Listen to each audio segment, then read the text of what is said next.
George Soros, billionaire philanthropist, addressed students and faculty at the University of Pennsylvania on April 8, 2002. I find the foreign policy of the Bush administration exceedingly dangerous. Although the terrorist threat is real and we must defend against it, we are going about it the wrong way. What makes the situation so dangerous is that nobody dares to say so. The nation is endangered, therefore it's unpatriotic to criticize our leader. That is not what has made this country great. The strength of this country lies in the Declaration of Independence and the Bill of Rights and the freedom of speech and thought.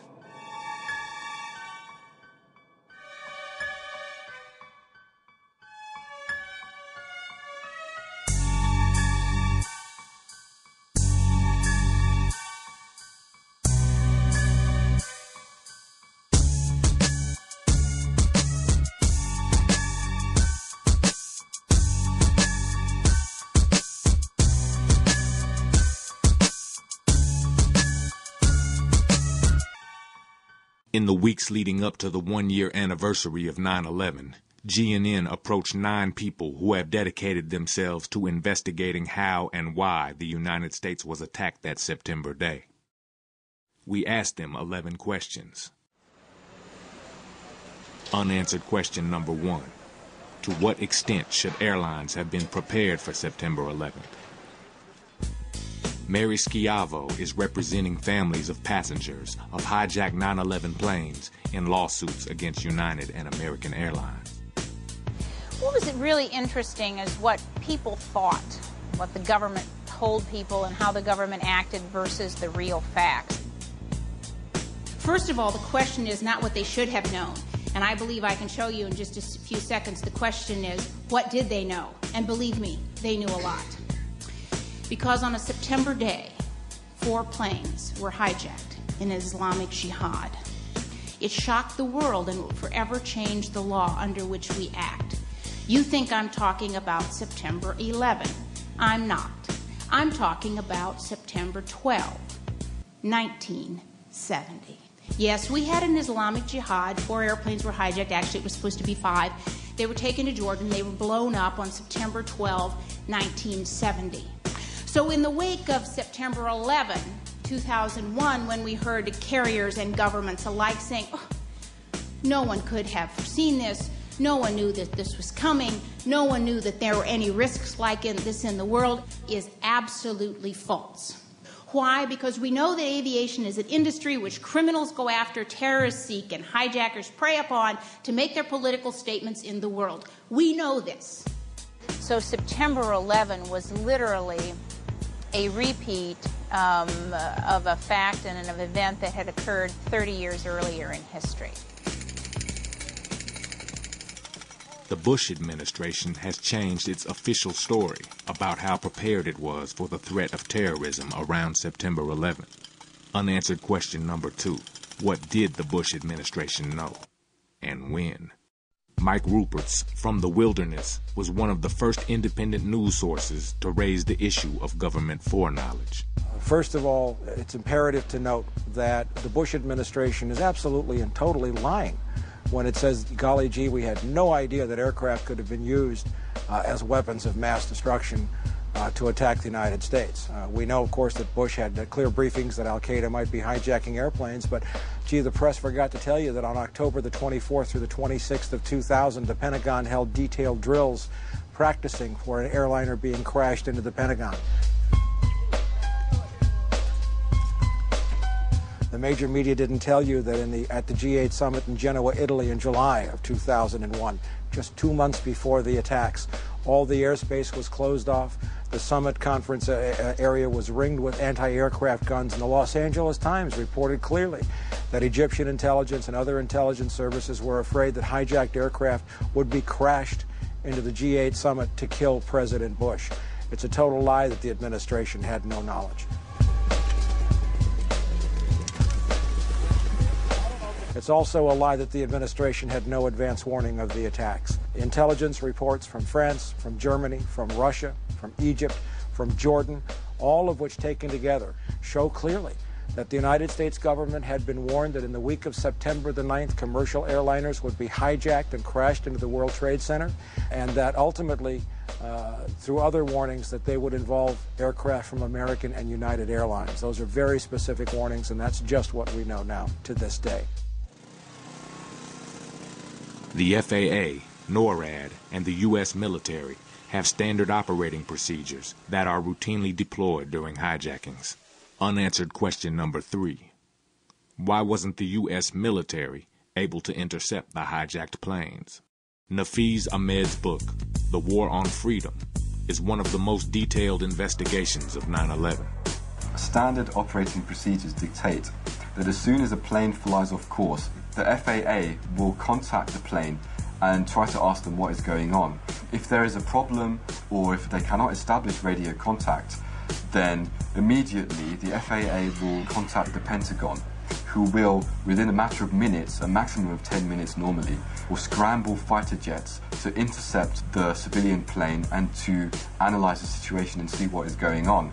In his book, Nafeez documents a timeline of September 11th, showing how the attack should have been prevented, intercepted, or terminated. In the case of American Airlines Flight 77, which departed Dulles and was crashed into the Pentagon, the FAA lost contact at 8:50 a.m. However, fighters were not scrambled until 9:24 a.m., a delay of over 30 minutes. Now, this sort of direct violation of standard operating procedures is inconceivable without some kind of high-level government approval. If we try to explain it by using the incompetence theory, it doesn't make sense. For example, if it was incompetence, we would expect that there would have been a normal inquiry into what went wrong. We would have expected that there would be some kind of reprimands, that certain officials would be downgraded, or they would lose their jobs, or something would have happened to correct the situation. But we find that there has been no such reprimands at all. Unanswered question number 4. How did the administration respond to the failures of the military and intelligence agencies on 9/11? David McMichael is an ex-CIA analyst and former editor of Unclassified, the magazine of the Association of National Security Alumni. Contrary to the situation in countries with parliamentary governments, where the responsible cabinet officer following a disaster of any sort is expected to, and almost always does, resign or go fall on his sword or something like that.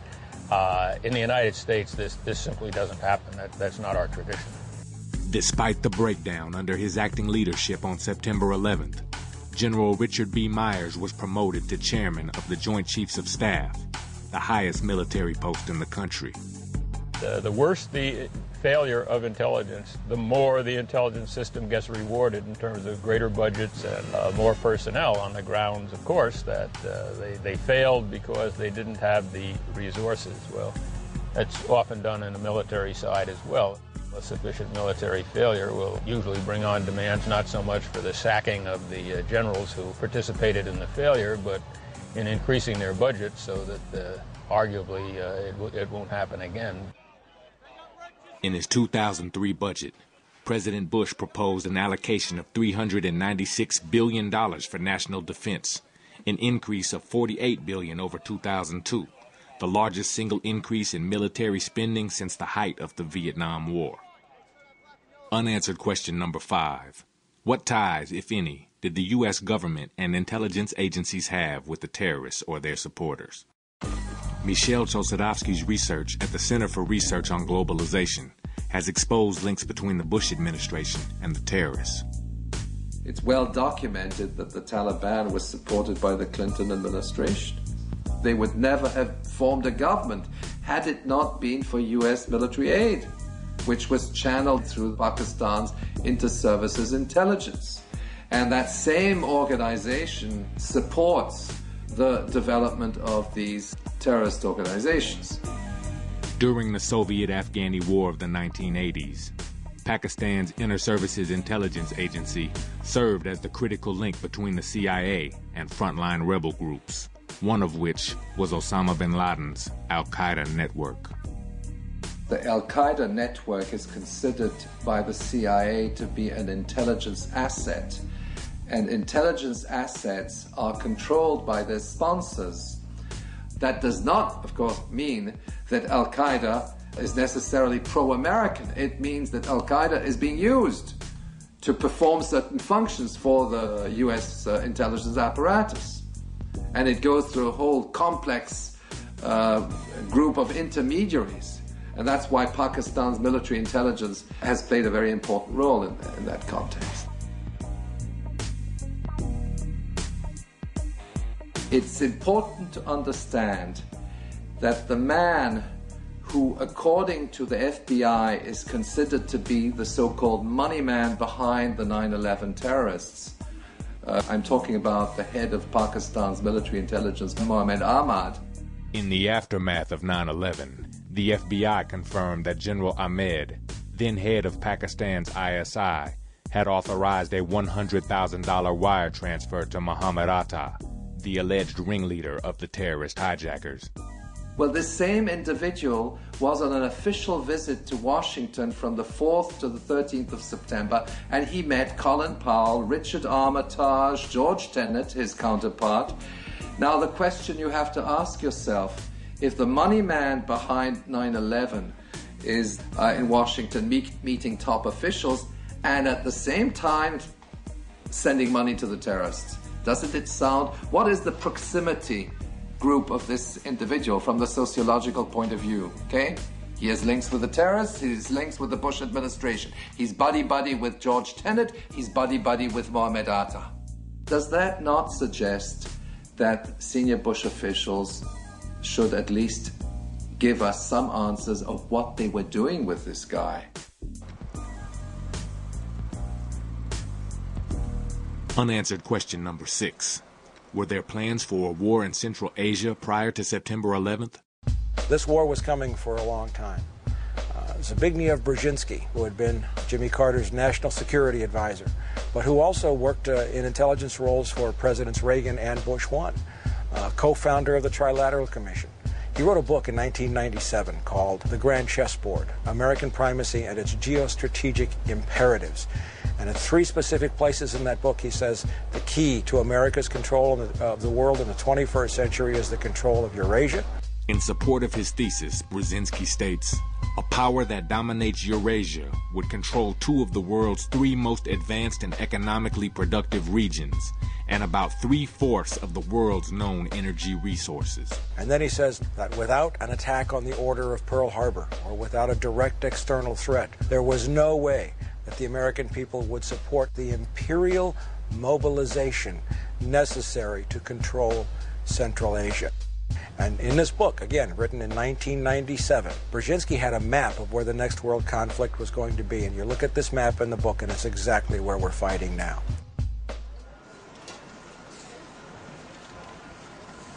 Unanswered question number 7. Is there an underlying motive, besides the war on terror, for the U.S. military presence in Central Asia? Peter Dale Scott has written extensively about hidden agendas in U.S. foreign policy. There are people in the administration who believe out and out that this is the American century, that it is the time for American hegemony. Both Republicans and Democrats have said we shouldn't worry so much about what our allies think. Despite a lack of support from America's traditional allies, the Bush administration continues to pursue military action in Central Asia. But it's, I think, pretty clear now to everybody that America has a oil geostrategy in that part of the world. The U.S. National Energy Policy Report of 2001, authored by Vice President Dick Cheney, formerly one of America's richest and most powerful oil industry executives, demanded a priority on easing U.S. access to Persian Gulf oil supplies. America needs to control the world oil system.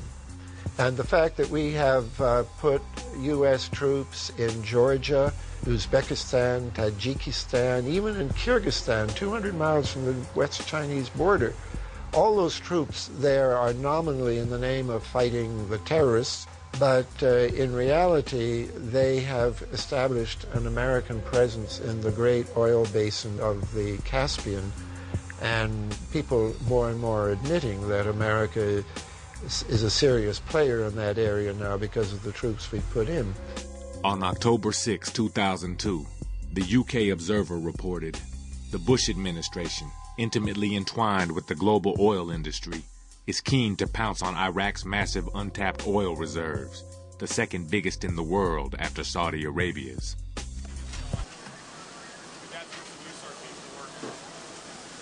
Unanswered question number 8. Is there any historical evidence to suggest that the government may have used the 9/11 attacks to justify its war in Central Asia? Alex Jones is a television and radio broadcaster who has publicly questioned the Bush administration's version of what happened on September 11th. Governments always get caught engaging in terrorist attacks against their own populations to rally them for war or for a domestic crackdown. We saw William McKinley's Navy in the 1890s blowing up their own ship in Havana Harbor as a pretext for war with the Spanish government. And that's now admitted fact. We saw Adolf Hitler blow up his own Reichstag as a pretext for martial law. Firebomb their own capital. Nazi documents have been released, now a part of historical record. Then, of course, we saw December 7th with the Japanese attacking Pearl Harbor. It's now been released that 12 days before, they had Admiral Yamamoto's communique that the Japanese were going to be attacking Pearl Harbor. One of the best examples we have of the U.S. government planning terrorist attacks against its own institutions is the North Woods document. This is a confirmed, admitted document, declassified just a few years ago. In Body of Secrets, his best-selling expose of the National Security Agency, author James Bamford revealed that Operation Northwoods called for innocent people to be shot on American streets, for a wave of violent terrorism to be launched in Washington, D.C., and for a U.S. ship to be blown up in Guantanamo Bay, all in an effort to galvanize American public support for a war against Cuba. And they say in the Northwoods document, casualty list in U.S. newspapers would cause a helpful wave of indignation. We certainly saw a helpful wave of indignation after September 11th. Unanswered question number 9. How has the government's reaction to the terrorist attacks impacted the rule of law in the United States? John Judge is a member of the Washington Peace Center and has researched the post-9/11 effects on U.S. civil liberties. As of September the 11th, the entire country went into continuity of government, which is a special government that does not rely on the elected representatives, but in fact puts a small group of people in power. When you go into a declared war or a state of national emergency, which is what they went into on September 11th, legal authorities change. Hundreds of laws allow new power and new authorities for a select few people. Decisions are made not by the overt government, but by now an acknowledged shadow government. That's who's making these decisions, is DOD, FEMA, and the NSA. That's who's running the country since September 11th. They're not making it very visible, but they studied conventional explosives and weapons, chemical and biological weapons, and nuclear weapons as a three-stage approach to terrorism and counterterrorism, and at each of those levels they laid out maps that would take away more and more of the civil liberties. Eventually, when you go to martial law or into these emergency situations, they can set up detention camps and go into certain neighborhoods and round people up. The highway system, the phone system, communications, mass media, mail, all come under offices of emergency preparedness and military control once you go into these scenarios.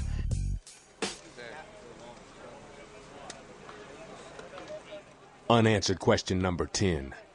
How has recent legislation, like the Patriot Act and Homeland Security Bill, affected the lives of American people? Reva Intine is an executive director of the National Lawyers Guild. One of the greatest ironies, along with the tragedy of the Patriot Act, is that it's called Patriot. In fact, it is patriotic to defend the Constitution, and what the Patriot Act does is dismantle the Constitution.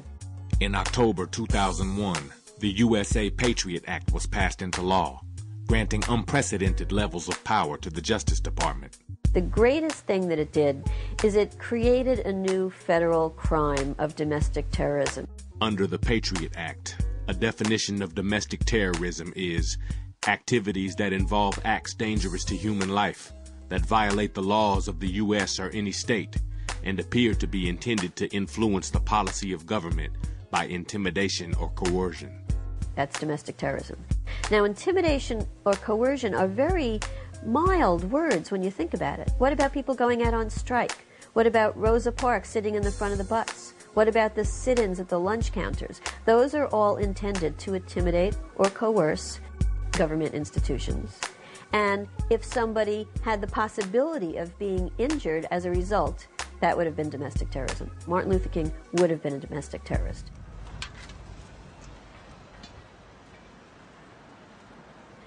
In addition to this new federal crime of domestic terrorism, some of the aspects that are quite troubling include this sneak and peek provision. So now the police can go in to your house and search your house without a warrant if you're not there. They also have this roving wiretap provision, where it used to be that they would have to get a warrant for your particular phone, and now the warrant applies to any phone that you might touch. That could be your mother's phone, that could be your friend's phone. Any phone you might touch is subject to a wiretap. Also in the Patriot Act is the new designation of civilians as enemy combatants. Citizens deemed enemy combatants can be held indefinitely with no charges against them, no right to see an attorney, no right to go before a judge.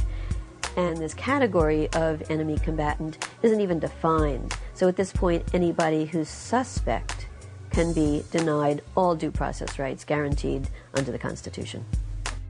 The Homeland Security Act, which passed about a year later in November 2002, outlines in great detail the degree to which the government can now spy, listen in, record, get access to internet, library cards, bookstore records, medical records, school records, phone conversations. The Patriot Act did some of this. The Homeland Security expands it so that there's really no area of our lives that are free from government intrusion.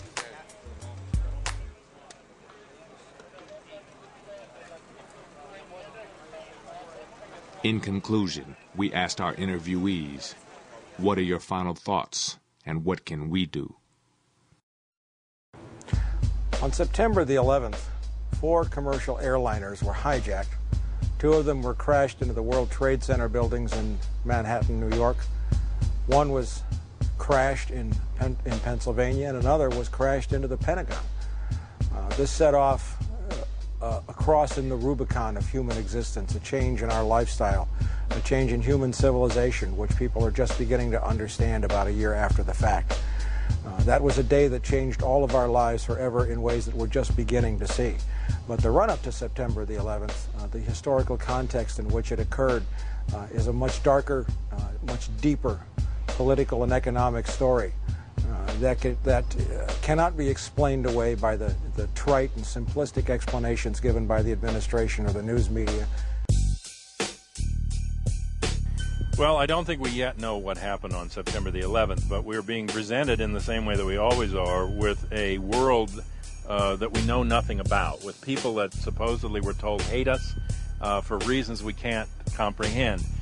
We're being told, for instance, that the reason that they bombed the trade towers in the Pentagon is that they hate us because we're a democracy, because we're a pluralist society, because we have an open society, and they can't stand that, or because we're large and have a great deal of wealth. Well, if that's the case, why aren't they bombing Canada? Canada's a pluralist, large society, but it has a much different foreign policy, doesn't it? And so what's happened is that the American people, separated from their own history, have no idea what has been done in their name all around the world in those intervening 50 years since the end of World War II. It was Mussolini who said it, and not only him, not only he, that war is the health of the state. In other words, in time of war, the people who govern are given typically almost free rein to do as they wish without much question. All people who govern. As a matter of fact, George Bush has said it on at least 2 occasions. You know, it'd be so much easier if I were a dictator. I paraphrase closely.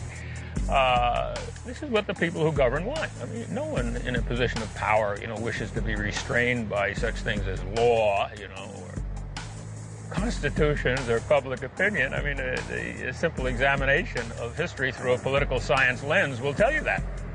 So, yes, people seize these opportunities and run with them.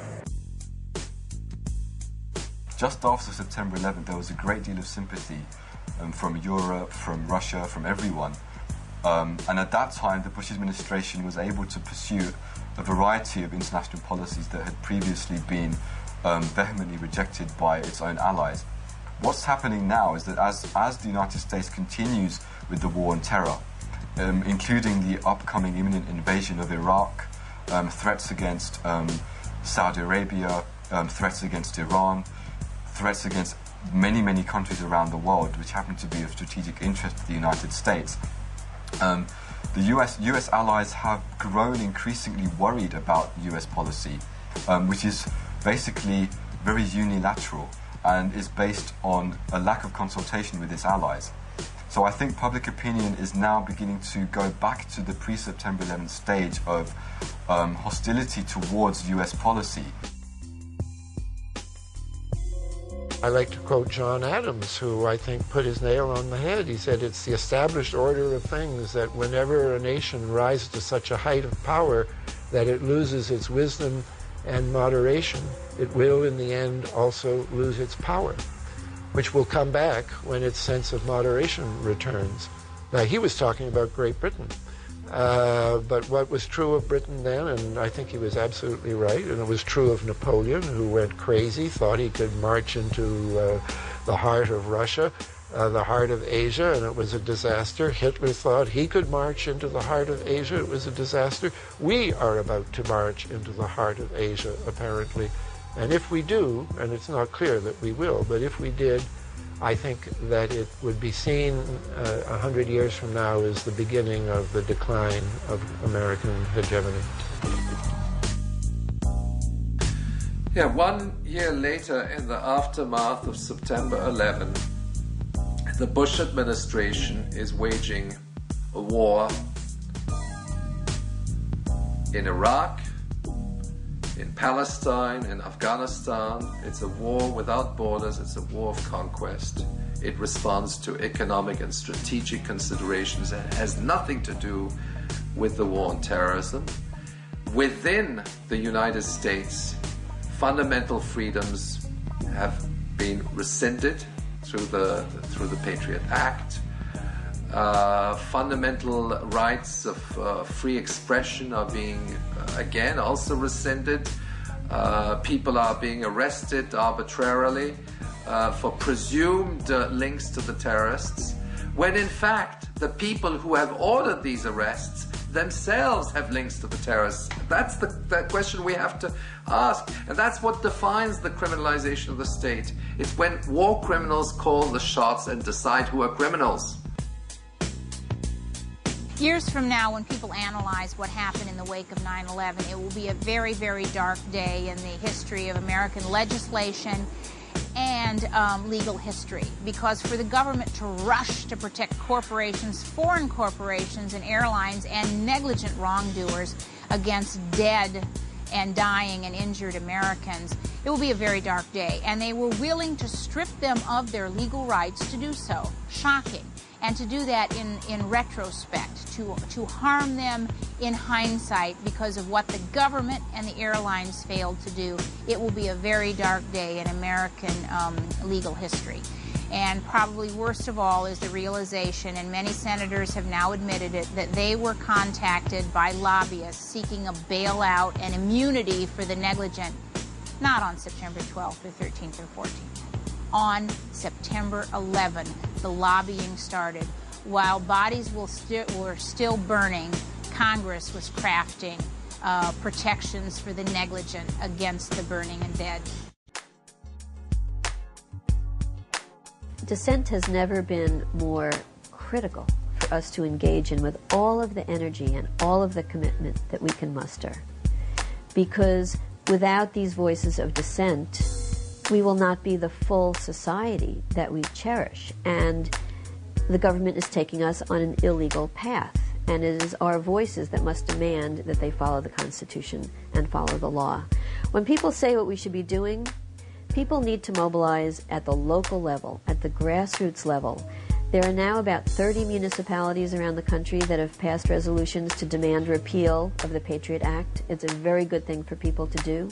People are also negotiating at the local level with their local law enforcement that local law enforcement should not cooperate with federal law enforcement in terms of INS or the Department of Justice, the FBI. People need to encourage people to speak out, encourage their local governments to speak out. As this system squeezes more and more people, as this system begins to dominate more and more people and displace more and more people, folks are going to be looking for answers. You need to be educated to be leaders in your area to give them those answers and how we can rebuild our society on decency and honor and things that have really made societies work in the past. We've got to start honoring creativity, honoring individuality, and not this mass-marketed slave hell that they've created. Now is the time to fight this dehumanization. Now is the time to realize you're special and you have power and you can affect change and that we're in a war for the very future of humanity. It's that important. And you're a soldier on the front line. So get out there and take it back to them 110%. You don't have a choice, ladies and gentlemen. Run your own life or somebody else is going to run it for you.